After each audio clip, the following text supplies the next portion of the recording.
right now, nobody really knows what is going on. I always kind of got the frat boy vibe from Sentinels, so this is not the direction I thought they were going. I will possibly try to put together an Ascension League roster. You know, yay to Michael Jordan, cryo to Mike Tyson here, right where. Let's get into actually talking about Valorant, and it's going to be starting with EMEA. G2 goes in, finally gets dethroned by Guild X. This actually went on into a banger series of a 3-2 into the grand finals, and everybody thought it was going to be G2 all the way into Berlin, so we could have the storyline between G2 and Cloud9 White in Berlin, if that's going to be happening. But now Guild X putting themselves into the conversation, so I know you've been doing a lot of watch parties and stuff like that throughout the last few weeks with EMEA Dryad. So how's that been watching the G2 and Guild game? I haven't co-streamed those, but I've been definitely watching them, and I think it's really nice for the storyline that we have going on between these two teams, and especially because when you look at the results before, yeah, they were kind of close. There were some really close moments, but this one, it was not only really close, but it gave another team that throne for Guild. And yeah, I love how kind of back and forth it is. I feel like, and they said after series two, not only EMEA but also NA, that the teams were improving so fast and improving so much. And we already got to see the first teams qualifying for that international event. So it changes everything. It changes the story a little bit. I think what everyone is wondering is if this story is going to be the same for other regions where teams are dominant or staying at the top are still going to stay at the top until the end. Yeah, we always talked about like 10 Star also being like an underdog, or even Kaze has been making a name for themselves too. And now into Guild X finally dethroning G2, Tanner. I know you were even asking on Twitter, how the hell do I get co-streaming rights to be able to watch EMEA and stuff like that too? So I know you've been watching it. So what are your thoughts on the series? So my thoughts are probably not as nice, I guess. Lay down. I think this is really cool because now there's a chance that we do get the Cloud9 White G2 goes in matchup earlier, because it should be the #1 seed playing a #2 seed from, different regions depending on how things shake out. So there's a possibility that we get that match very early internationally. The problem that I have with this one, and not to take away from Guild because they have been looking a lot better. I think Mimi was absent in this series. If you just go back to the last couple of times that G2 played Guild, Mimi is at the top of the leaderboard, going +15, +16 for the KD on the series. And this is the first time I think we've seen Mimi negative in a series against Guild, which sucks. Yeah, you say she's -1, which is, it's very minor, and it's obviously throughout 5 games, which they've never played before. But she's usually up there at the top, kind of matching those same stats that you see from Giuliano. Also, coming into this one, G2 made their way through the winner's bracket. They were just chilling from uppers the entire time, and they didn't get anything for it. It just went G2 bans, Guild bans, then the 5 maps get picked, and it almost feels like G2 were punished for being the better team. I think that they should have got both map bans and then gone from there. That's interesting, so yeah. I feel that's what's G2 usually the got robbed a little bit. VCTs as well. That whoever comes up from the upper bracket, that's your advantage in there, because your grand final is the best of 5 is only going to be one best of 5. There's no bracket reset. So to give an advantage for the winner's bracket, especially in the VCTs, you give the 2 map bans there over to the winner of the upper bracket. So that's actually quite interesting at the same time. But I'm also even surprised that it's Mimi that's currently playing for G2, because wasn't she on vacation in Toronto over the last week? No, I'm kidding. That's Mimi the caster. Okay. That's Mimi the caster. What? I know I was going left. But Mimi Chella actually did tweet it out. She's like, "Oh, I didn't play my best, but I promise you I'm going to have the best performance you'll ever see in Berlin." So I'm looking forward for that one as well. So big congratulations no matter what, though, for Guild X. After their victory, we could see the celebration right now, even an interview with Claudia. And let's have a listen to what she has to say. Yeah, we're probably gonna kiss each other. I'm not even kidding. Like, I'm so happy. Like, genuinely, I'm so happy we finally won. We're gonna hug, we're gonna kiss, we're gonna eat food. Like, it's gonna be a good time. So they were super happy about it too. I mean, Claudia, somebody who's been in the FPS scene for quite a while. I think she was also known as Cinnamon, if I'm not mistaken. But if not, Claudia has played a lot of CSGO in the past too, and found a home within Guild and in the Valorant scene. So big congratulations to them, and then see what happens when they move forward into Berlin once we get into the LAN finals. That said, now we have some changes going on with going on with Guild X moving forward? Do you think that they're going to be like the team to look out for, Dryad, at this point? Or are we still going to look at the G2 and C9 storyline being the most dominant team so far for the Game Changers in 2022? I think it is still going to be G2, to be fair. I think G2 is still going to be on top and the kind of favorite team in EMEA to go against Cloud9 specifically, just because they, throughout the year, they already proved that consistency, even on the grand finals, right? It was really close, and it was the same scenario, a little bit of recognizing other teams are also improving, but is G2 the one that has seen consistent? And as long as all the pieces are working together, it should be the matchup. Though I wouldn't say this is kind of the biggest matchup for me. There's so many teams that are, and it's kind of a narrative that is happening in so many different regions. You have one team that's staying at the top and is extremely dominant, and I just want to see how they face against each other, because the girls in Brazil are absolutely insane. Liquid looks unstoppable as well. Crew, firepower as well for Latin America look really good. Even the one that I was co-streaming was APAC.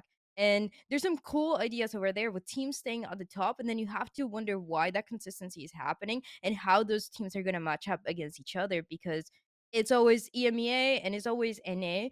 But this EMEA kind of rivalry that we had going on for those grand finals can be a good indication of what would happen when you see these teams facing each other for the first time in Berlin.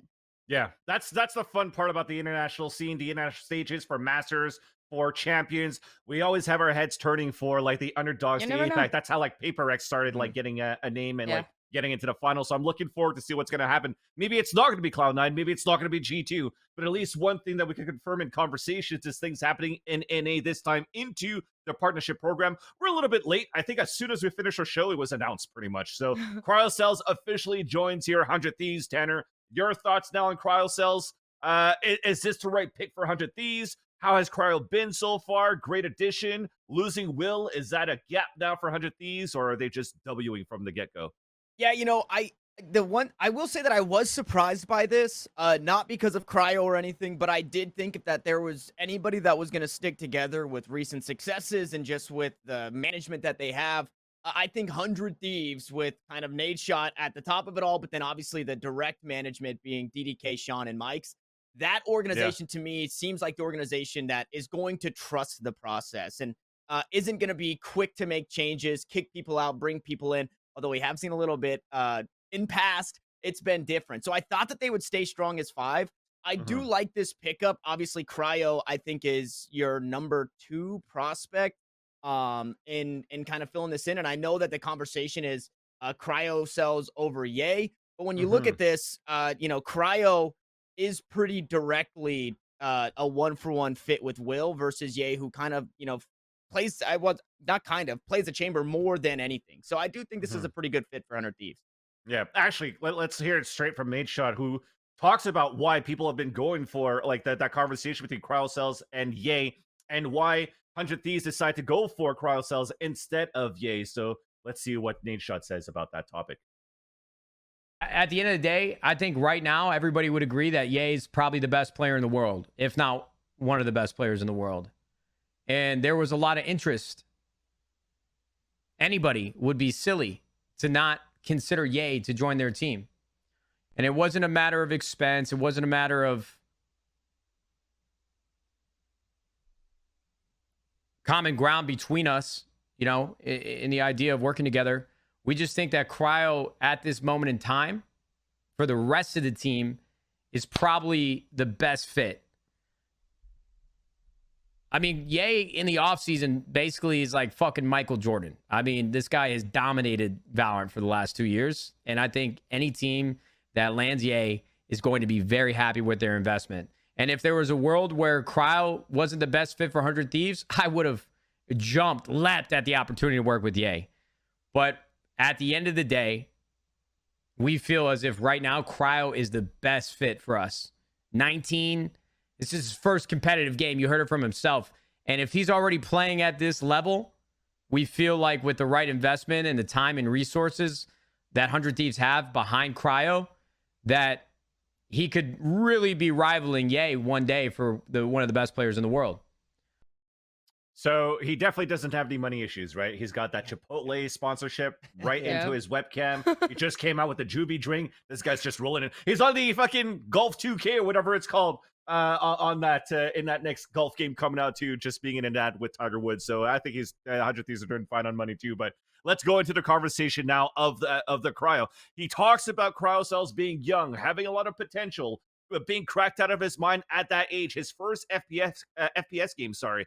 But is that going to be that winning combination of building a young roster instead of the veterancy, for example, of Ye, who has played for the longest time, of course, in Valorant, but a very long time in CSGO as well, was almost at the point where he's going to break into the tier 1 scene in CSGO at some point playing in Complexity and TSM, if not mistaken. But do you think this is the right direction for 100 Thieves here, Dryad, seeing that they want to build around a young roster? Are they lacking a little bit of experience through there? I absolutely love their roster. For 100 Thieves, they've always been one of my favorite teams to watch, specifically in NA as well. And even with the changes after they brought in Sean and everything, it felt like it was actually giving them their result. Now, I totally get what he's saying, and I completely agree. I feel like obviously you always want to have Jay in any team because he has an insane amount of potential anywhere that he goes. He already proved what he's capable of doing, but also you want to have a roster that feels like 100 Thieves. And I feel like Cryo to me really feels like 100 Thieves. I feel like matches really well just with the vibe of the team itself, the vibe of the org. And I know the experience and that conversation of experience. It depends on kind of where it's coming from, right? Cryo, obviously very young player, has a lot of potential, and that's what everyone is talking about. Kind of how far can he get, even if he already proved how good he is. But I think you do have a good amount of experience when you look at the coaching staff, when you look at all the other players and the way that they've been working together. You can tell that that young roster has so much potential. Uh, and I think to me, it's going to be one of my favorite teams to look at for next year. Yeah, and looking at the other end, though, we talk about Crossells being young versus Ye, Tanner, but Ye is only fucking 23. Yeah. Right? It's not old in esports. And when you also have Ye in a roster, you can pretty much guarantee that your team is going to go on a 5 versus 4 almost every single round when you have Ye in your roster. So do you think 100 Thieves missed the mark on Ye here? Yeah, I think this is a big miss, honestly. I think if we're talking like experience-wise, and you're saying, hey, Ethan has so much experience, you know, in Counter-Strike in previous games, do we pick him up over another thing?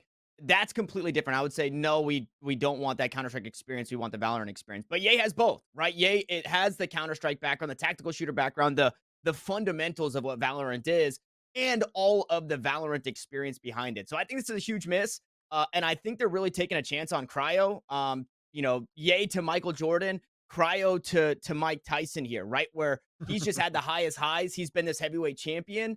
Once you get knocked out once, you're not the same fighter, right? And Cryo hasn't hit that wall yet. And I think in kind of the struggles that Ye has felt in his career, he's already got past that, right? So once Cryo hits that wall, it's a coin flip as to whether or not he is going to start to regress and maybe doubt himself, or continue to push forward and be the player that we all know that he can be. And I think they're really coin flipping on Cryo, and I do think it's a big miss on Ye.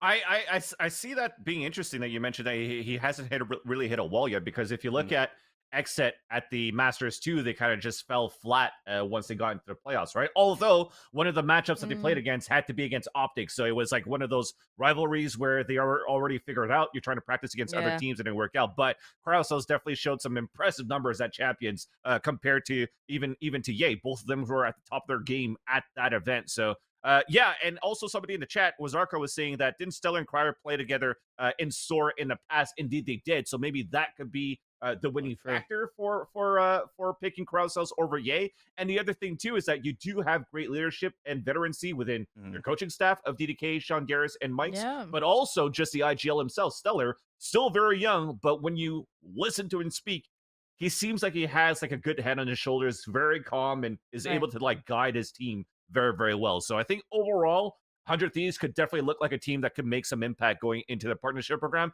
I don't think anything else is going to happen within the roster in itself. So we'll have to wait and see. The roster lock's coming up in like a week and a half. That said, though, there is going to be a little bit of controversy in North America as we stay upon the grounds of NA, but this time in the collegiate scene. This is a little bit of a controversy in terms of the Red Bull Campus Clutch into the online qualifiers that happened last week. Basically, to give you a lowdown of how it works out for the Red Bull Campus Clutch, you have a grand finals that's going to be happening in this close location. But that said, it's almost like a World Cyber Games Olympics kind of thing. You're competing within your own region, within your own country to represent that country into the grand finals versus all of the other countries. So this team right here is a university. It starts with an N. It slips off my mind. I think it's Northwood, if I'm not mistaken, right? Northwood. So yeah. Evolve is a player for Northwood. They went through the qualifiers of single elimination BO1s, made it into the grand finals, and won against DePaul 13-0 to actually qualify. They were ready to go into the regional finals in the US. They signed their forms and everything too, and then suddenly the admins came back and spoke to them and said, oh, sorry, we have to replay back from the semifinals because one of the players that you played against wasn't eligible to play for the tournament. So instead of just giving that other team a huge forfeit, they went for the replay instead. And because these guys are already hyped up by winning 13-0, making it to the finals in the US, they replayed, lost, and then unfortunately didn't make it through. And how that works basically is it's the top 4 teams that actually make it into the finals. But at least what happened a couple of days later, maybe one day later, I saw a tweet maybe 20 hours after, saying that they had a conversation with Red Bull, and I think the TO that was organizing it was Face It, at least using the client, and everything went well between these two admins and also organizer from Red Bull Gaming. All was resolved, all good to go. So basically, Northwood joins the other 4 teams into the LAN finals instead of kicking one out. So that has been resolved, but has it been handled the correct way from the beginning to the end here, Tanner?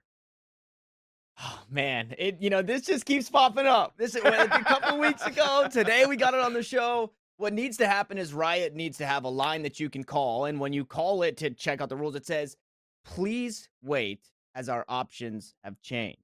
Right? But in our case, it says, "Please wait, as our rule book has changed," because it seems like the teams aren't really doing their due diligence to figure this stuff out. And, in this specific situation, if we're familiar with the rule books and that a substitute can't be playing 2 series ago, I guess they're best of 1, so not really series, but 2 games ago, and it's only getting figured out after the tournament is basically ended. I think that's at fault on Riot, because they're clearly not saying, hey, we have made changes to our rule book. This is not the same rule book as it was last week. We have added new things. Please read through this again. And then it's obviously on the coaches or the managers of these teams in reading that and figuring that stuff out. Obviously, for this specific situation, Northwood didn't play that team, right? Or yeah, Northwood, I don't think played that team. They didn't play the team. It was another team in the semis. They had to, exactly. They had to play another team because that team played another team, and it got super weird. So it's not necessarily on Northwood's coach to figure that out, but everything leading up to that. I think that the communication has been really poor recently, even at the highest levels of Valorant right now. So I think we need to have a bit more clear communication, and coaches now, like at this point, hey, please start to read the rule books and get things figured out, because it just keeps happening, man, week to week. Yeah, in the end, it brings out again the importance of having the right amount of admins or the right admins also to help you out in such large scale tournaments, especially when it comes down to Red Bull Campus Clutches. I'm pretty sure there's at least like 100 teams minimum that would like to play. I mean, it's free to play usually, There's and so you have a chance to make it to the grand finals on LAN, right? So, and that's only one region, exactly, Dan. There's a shit ton around the world that actually wants to play and represent their university team, their collegiate team, going into the Red Bull Campus Clutch. Your thoughts actually on anything you want to add going into this conversation, Dryad, or we'll just move on at this point? I'm ready to move on. Let's move on into thanking Juke.gg, of course, our homies over there. Want to give them a quick shout out. Make sure you guys check them out. Actually, it's Juke.gg. It's an application for all to follow your best esports, and they are actually very strict on anti-toxicity, and they vouch by that. They live by that. Live and die by this. Sorry, indeed. There's some homies in there. There's definitely some homies in there that that hang out, that have been a part of Juke, and that actually also communicates within a Juke.gg app. So big thank you to you guys. Big shout out to them. And hope to see the continuation of big things coming out of that application. Let's continue on, though, with roster news. I mean, there's just rumors that goes on left and right. We talked a lot about it in the NA scene. We haven't really done too much in the other regions yet, but we're going to stick to NA for now. To start things off, I guess it's now official here that Thwyfo of T1 is now a free agent looking for opportunities to move forward to somewhere else. Potentially Steel at this point, too, because the conversation around T1 was that you can only have one import player. I think Thwyfo and Steel were both going to be one as well if they were going to go to Korea as well. But Steel, I don't think really tweeted anything out that he's looking to move yet or not. So that's still going to stay within the conversation and within the question marks. But also, JDM has officially been released out of FaZe Clan. Of course, I wanted to see more impact coming out of JDM. More impact in the sense that I wanted to see JDM continue to thrive and succeed. So I have a chance to see him at LAN to finally talk to him about his journey in Valorant and see how that's been. But all the best for JDM. Hopefully he still lands on his feet. He's still looking for an organization to represent at that point too. Or maybe at this point here, if it comes down to Thwyfo not wanting to move to Korea or still maybe wants to move to Korea still, maybe some other players should follow what Aaron's currently doing, right? So apparently there's a rumor that just came out about an hour ago or so about Global Esports. Global Esports went with an announcement of a top secret player one.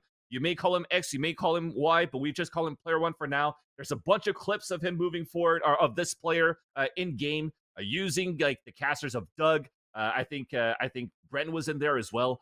But when you look at it, apparently it's some clips coming on from Aaron of XSET. So that's the biggest one so far. Dryad, Tanner, starting with you, Dryad. Thoughts about Aaron? And thoughts about him moving over to Korea for Global Esports, the Indian organization. I'm super interested in this. I really, I mean, it seems like it's obvious after everyone kind of figure out what was going on in the clips and who the clips came from. But this is so interesting to me because, yeah, I mean, he's not being quiet about it. Everyone at this point knows what's going on with Aaron, and I feel like it has a little potential, though. I wonder how many more of these moves to other regions we're going to be seeing, because teams are just announcing kind of the players that are moving and the big changes that are happening. This one is so interesting because I want to see how everyone else around the team is going to look like and how they're going to complement Aaron. I feel like he's a really good player. He proved himself and everything in that you expect him to be. But when you're starting in a whole other region, I feel like you need to start over, right? You can't really count the successes before taking into account how that actual team is going to look like. Yeah, and that said, though, let's move on to talk about more competitive integrity, and who better than to ask this question over to Tanner. But I'm going to give some context before this actually happened during the GameChangers, and of course, it was with the winners of the tournament too, being Guild X. So during a match versus Ascend, basically, if you're watching what's happening within this clip during the game itself, Starshow also mentions this being like quote unquote round changing, just even worse probably than the Killjoy turret. What happens is around the Viper molly. So the snake bite that gets thrown on the ground. So let's say you're going for a defuse and your Viper has a lineup. If you have a Viper and they throw, and your team and your teammate Viper throws a snake bite on the ground, you actually get your teammates damage and not your opponent's damage on the HP that takes down. So technically, you have great opportunities to stick a plant, especially on a Sage wall. It seems as though at this point, when you're looking at this clip, it was actually a rehearse retake strategy to be able to play a diffuse off against Viper mollies. So there's some reactions that went through left and right throughout the community. We saw Stark show from the beginning too. We also had comments coming out from Ascend themselves to see what happens there or what happened during the game. But a couple of hours later, this came out here from the EMEA VCT stating that round number 18 and 19, we saw that happened. We had to play we had to play the round starting at round 20 and also penalizing Guild X by having an automatic round loss for every round that they've used the exploit. Thankfully for Guild X, they still ended up winning this tournament and they still ended up winning the game. That said, though, was this handled the correct way? I mean, it seems as though you're only going to try to do some ruling and play some certain rulings off everything that's only caught on camera. What about everything that's not caught on camera? Are there other bugs that are being exploited at this point that's not being caught by the observer? And where are we drawing the line to say this is okay, this is not okay? Should we just play the bugs out? Should we just have like a challenge system? What the fuck can we do to maintain a competitive integrity around these bugs here, Tanner? Yeah, so I think in this specific situation, the punishment needs to be way more harsh. In an instance like this where it's so the bug is known and the player is actively exploiting the bug, right? Like if you accidentally make a bug happen, I don't think the punishment should be as harsh, but when it's something as egregious as this where you are actively shooting your own molly down and layering it on top, I mean that's abuse, right? That is bug abuse to me. And in some of the tweets that we were seeing, and we all know you don't need to see tweets to know this, but the momentum that's stolen away from teams by doing stuff like this, even in replaying the rounds, right? When Ascend, I'm sure, and this weren't at the end of everything when they said, hey guys, we're going to replay those rounds. They're all pissed off that they're cheating.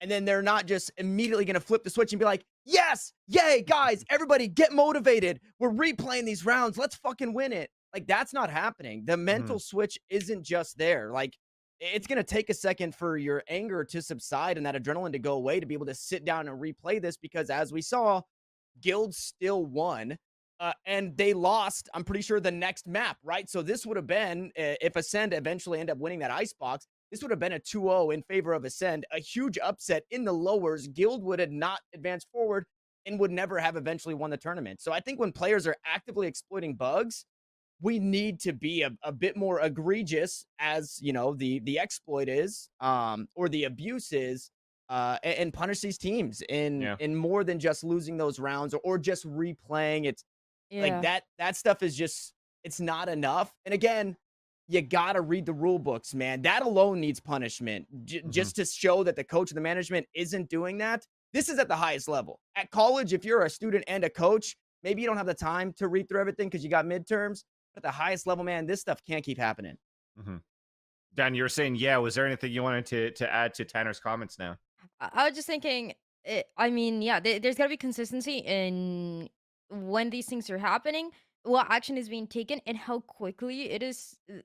There's something going on after it happens. I do know though, and like this is something that I think about constantly. It has to be extremely difficult to have the people at Rider or any tournament watching all the POVs and trying to catch all those things, because there's so many things that you don't really know. And the one thing that came to mind when I heard about this, because it was an intentional bug that was being exploited, I remember what happened in Champions with that Viper wall that Sugetsu was using on Icebox, and that didn't get any punishment, but that wasn't in the rule book. That was the first time, though it didn't get any punishment because Riot just weren't aware that that was the thing that you could do, right? After it got added to the rule book, so you start learning, but it did take some time for people to figure out, like, hey, this is probably not right. So I do recognize that part, that is extremely difficult to recognize and to get all those bugs right when they happen. And sometimes it has to be, maybe even after the match is over, as it's happened before.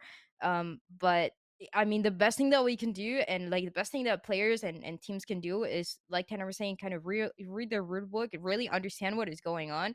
And on the other side, maybe come up with a system for tournaments where you always have the POV of players. And I mean, how much can you do? How many POVs can you be watching at the same time to make sure that it's not only up to the observers to catch kind of the bug that is taking place?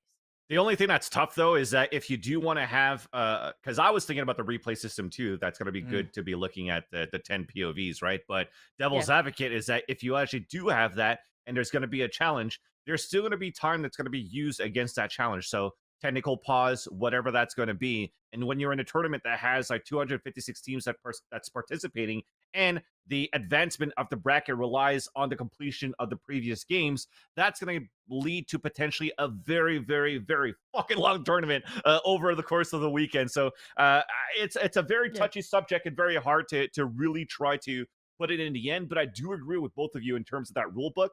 I think there has to be some conversation also between TOs at that point. Should there be even a separate booklet of bugs that's official that you cannot use, and then just paste that in every Discord that you're on, make sure that that's updated. Make sure that the coaches and the IGLs and whoever's involved of reading the rule books are up to date and are known that there's going to be an updated rule book around these bugs for them to read these through. and then you can maybe make your punishments a little bit harder when it's found on camera. Can I get in on this again really quick? For sure. So I think if 256, we're crazy open brackets again. It's on the coaches to be able to prove that X team cheated. So I think what happens is you play out the series. You're pissed about X round, however it changes. So either your team wins the series because you just win the series and the bug abuser, it didn't matter, or you eventually lose that series and you do take it to the admins, right? You have a replay system. You say, hey, on Ascent, map number 2, round 11, this team cheated. Because you don't have doesn't have the manpower, or whoever the tournament organizer doesn't have the manpower to watch every single POV and do it. The tournament organizer checks and says, yeah, this bug, it either did happen or it didn't happen. If it did happen, hey, you didn't read the rules, you guys exploited a bug, you forfeit, and X team moves on, right? You kind of catch it as the round is ending. You're not letting it get any deeper. It's all up to the coaches to be able to challenge that and kind of hold that fate. That's another can of worms, because imagine if it was like the XSET versus FPX game, right? Where, again, the turret. Even though the turret itself was like a real big issue into that one, but like they had to replay the round when the game was over. If the game is already over, then and you have to go back and replay, or if the game is already over and you're forfeiting the other team, that's gonna send a shit ton of fans against you. There's tough, no way. There's no real solution to it right now. To at least to what I gather from our conversation here, but I hope that there's going to be at least some middle ground or some good, like a threshold or at least a minimum that they need to reach in terms of this rule book. Consistency.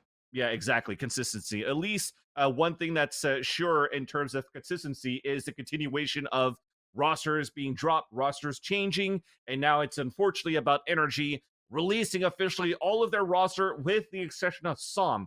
So to start things off, there's been a couple of tweets that came out from every single one of the players, but there were also some of them that went through a stream later on, including Hayes, including Ethan, that had further conversations about the situation in itself. And this is starting off here with Hayes with a tweet longer, mentioning what he was planning to do after being released here from NRG, where basically he wants to make a team and figure it out, but let's hear it from him himself. We're gonna have to do, talk to me and talk to NRG and work something out. If nothing comes my way, which I don't think anything will. Another note that I put in the tweet longer. My reason why I don't think anyone's gonna reach out. I will possibly try to put together an Ascension League roster. So I was mentioning here, and his tweet longer, I had a chance to read it as well, is maybe no other team wants to pick him up because he's like, 33 now, and it's very hard to find like younger players that want to fall behind the IGL or the leadership of Hayes. But he also wants to build an Ascension team to just beat the fuck out of NRG that dropped him, which I fucking love. But before we get into the comments too of seeing what happened with Hayes, let's also see what Ethan had to say. Check out the tweets from the rest, and then we'll have a conversation about it. So let's have a listen to what Ethan also had to say about his release from NRG. Everyone else kind of just got forced out. No one really like left. There's no really bad blood or anything. It's just like, hey, you guys are gone. See ya, kind of thing. You know what I mean? From like a competitive standpoint, I mean, anything else aside, I probably would have stayed on like 100 Thieves, just from like competitive results-based stuff like that. If I had to do it again, I would. Microphone muted. Is there a chance 100 Thieves naughty would be possible once again? Probably not. Not because of my decision, but I think they're solid with their 5. I don't see them changing anyone else after Cryo. You join a franchise team as a 6th if given the opportunity? Nah. So Ethan says, nah. Yeah, I don't want to be a 6-man. I just want to play in a main roster. And it definitely shows that he wanted to be the type of person that wanted to win, right? So playing with the 100 Thieves in the first place with high-profile names was to win. Joining NRG was to win. And then now he kind of regrets, it feels like, leaving 100 Thieves. Should have stayed there and probably would have had a winning solution. That said, though, you look at the rest of the roster, Tex EU, Josh RT, the coach, also got released. But now the rumor here is, Tanner, that it is going to be a lot of the Optic Gaming's old roster. So FNS, Crashies, Victor joining Som, and most recently with Artis, apparently, of FPX. So I want to know your thoughts about this roster. Yeah, so this is kind of what I thought was going to happen with Crashies and Victor being free agents. I thought EU's great, but they're also a Crashies. package deal, pretty much. Yeah, and exactly, and because they are a package deal, it was either going to shoot themselves in the foot or it was going to work. And I thought NRG is where they land. I definitely thought Hazed would stay, but it makes sense that if you're bringing over the bulk of it, you might as well get both brains behind the operation than maybe just Chet or not even Chet or FNS at all, and keeping Hazed. Shout out Hazed. I hope he does land on his feet. I'm excited to see him push through Ascension if he does. But I think this just makes sense for NRG. They want to start winning, and two of the hottest players in their roles were on the market, and they scooped them up and then some. Yeah. And then looking at it at the same time, too, people have been bitching about NRG having role clashes if that was going to be the case, especially in like the controller role. If you have like FNS, if you have like Som, or just in general for duelists, because you have Som, Artis, and Victor at this point. So there's a lot of controversy around that previously. Exactly. So. And it brings the importance of what it's like when you're looking from from Angel's point of view, saying that it's important for players to have a deep map pool. A deep agent pool, which is why we have so many different compositions in our teams. Yeah. And I think this might be still a winning composition now for NRG Dryad. This is looking pretty good, especially the rumors for the 3 players of Optic end up coming through. And also because I am so interested in seeing, in the current state of Valorant, I'm interested in seeing Ched on the coaching role without Ye. I want to see how that's going to play out, because I love the way that him and Finesse work together. I feel like definitely like one of the best. Of course, they have already proved themselves multiple times, but without Ye, without that opening fragger that we get to see every time, it's gonna be a different story. And I feel like with Som, it is an interesting combination of a team that I feel like can get some really good results. All the players, I think the only one that would be left behind right now would be Marved. And I don't really know about Marv.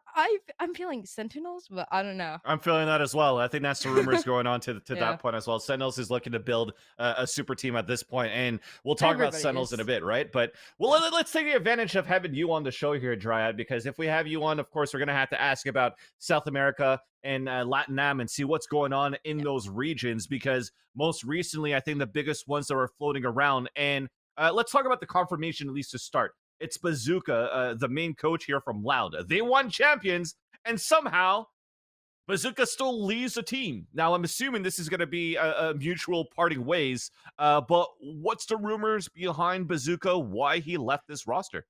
Right now, nobody really knows what is going on, because for Bazooka, they haven't clearly said why he left, if it was a mutual thing, if he got another offer, because he said he was a free agent, right? So that doesn't seem like it was initially the case. There was a stream from Sadak where he was saying that the team, they really want to stick together. They really want to stick together, but they were having 2 to 3 meetings every single day because they were constantly getting offers, and they didn't really know what to do. But the whole idea of the team is that Loud wants to stay together, though things can go a different way.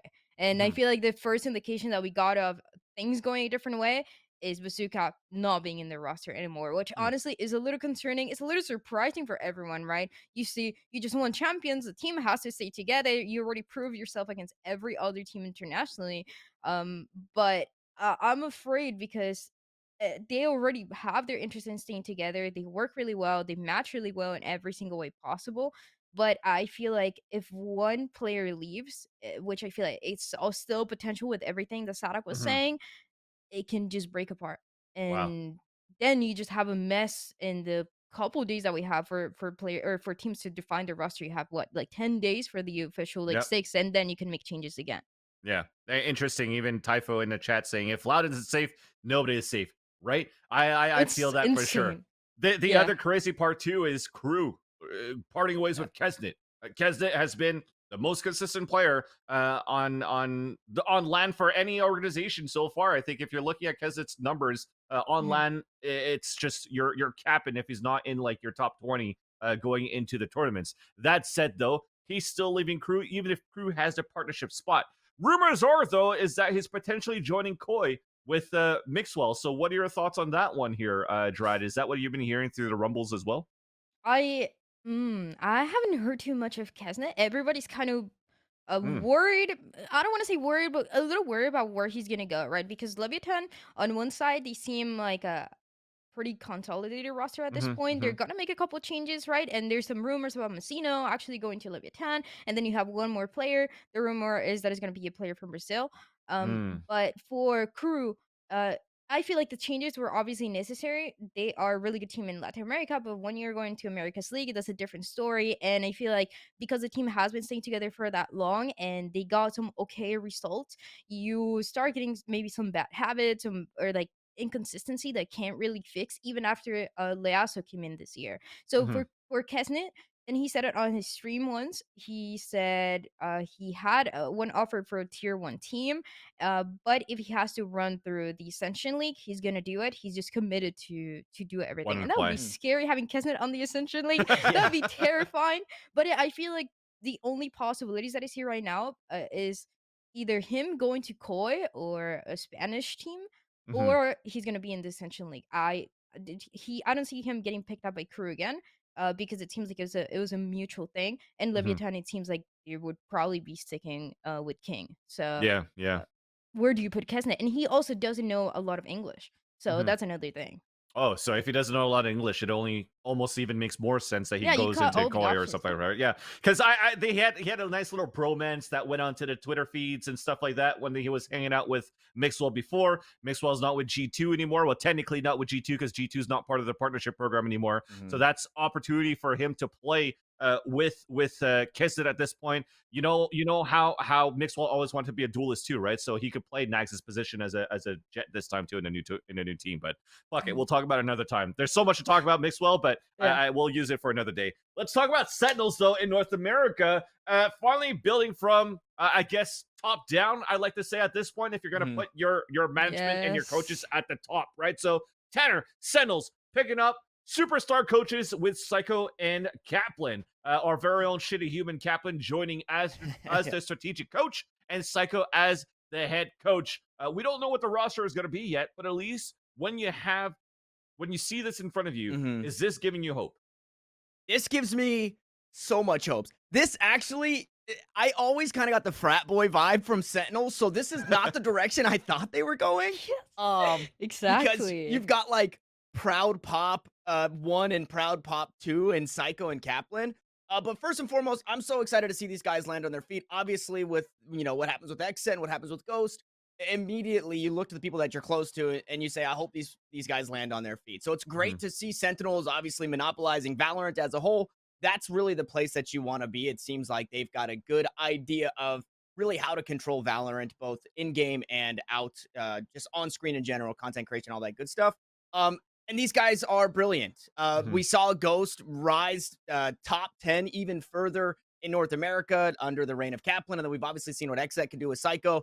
Yeah, it's really exciting to see, and it does seem not that Sentinels haven't been taking it seriously, but this does really feel like it's not the Sentinels of old. It is going to be a new Sentinels, and they're here to fucking play. Yeah, yeah. And that said, though, with those two guys joining the Sentinels coaching team, unfortunately, they had to say goodbye to Mhm. Raucus. And Dan, you've been a fan, I'm assuming, of Raucus, following him into Overwatch League 2 before. Your thoughts now with Raucus departing the roster? I'm not sure if I can see. I mean, there's so many insane coaches right now, especially that already. I mean, as of right now, they have a set plays in a tier one team that I don't know where Rocco's would go. I would see maybe a potential for Ascension League for him, or maybe supporting another coach. I feel like, I mean, there's some good ideas. I do like him, and I've known him for a long time, just like watching him and everything else. But I'm really happy about Psycho and Kaplan. I feel like this combination is absolutely insane. I've been following Kaplan as well for quite a bit now, and I love the ideas that he brings, and the combination with Psycho as well. It reminds me maybe even of what we saw from Ghost in the tier 2 scene, and what Kaplan was bringing to the table, and how that was implemented by Exit. So I feel like they were already indirectly working together, or maybe Mm-hmm. directly working together. Mhm. And yeah, I think what Tanner was saying too. Sentinels always look like a kind of like a weird team to me, just in terms of the vibes that they give off. But this Mm-hmm. is such a good sign for whatever's gonna come next. Yeah, I think it's one of those moments when you're at the top and you want to stay at the top, but you don't want to listen to the people around you saying that you're doing it the bad way. Because like, if they were right, then why the fuck are they not at the top, right? And I think that's kind of like what I feel like was kind of like the mentality that Shazam kind of had when he was actually IGLing for this team. He actually tweeted out, I think even yesterday, going through like some reflections about the past year, and I actually fucking love this tweet. His 2 tweets here, I'm even gonna take time to read it. He wants to address a few things from this year. He messed up responding to all the criticism, and because of all that negativity, it became impossible to ignore and own up to it, and he fed into it. So then it kind of diminished his streams. He kind of diminished his IGL style, and he's learned from it. And now he wants to make sure that he's going to be able to stay positive and have a good space. Is this going to be into content creation, or is this going to be like, give me another chance at IGLing? I'm going to prove you that I have the right mentality and I have the right skill set and what it takes to take a team to the top. I feel that at this point, at least starting off with the 2 coaches that came in, with Weltis and Danny, that probably still stays in that management position or the coaching position between Weltis and Danny. This team, without thinking about the roster that's speculated to join, has what it takes to put a huge impact into the partnership program of 2023. So I'm looking forward to that. And if that's going to be the case with Shazam even saying at IGL, I'm still on board with that for Sentinels too. That said, though, we were hanging out here on the show and I already saw like our next guest actually hopping on the VMix and getting ready to go. And that's going to be Lace from Complexity to join us for an interview after this break. But just before that, of course, gonna have to say, oh, it looks like Danny left. Thank you, Sleeping Mun, for the confirmation. But that said, big thank you to Twitch for putting this show possible, or helping us putting this show together by giving us some mad dough. So thank you for that. We'll go for a break. When we come back, Lace from Complexity with our first interview.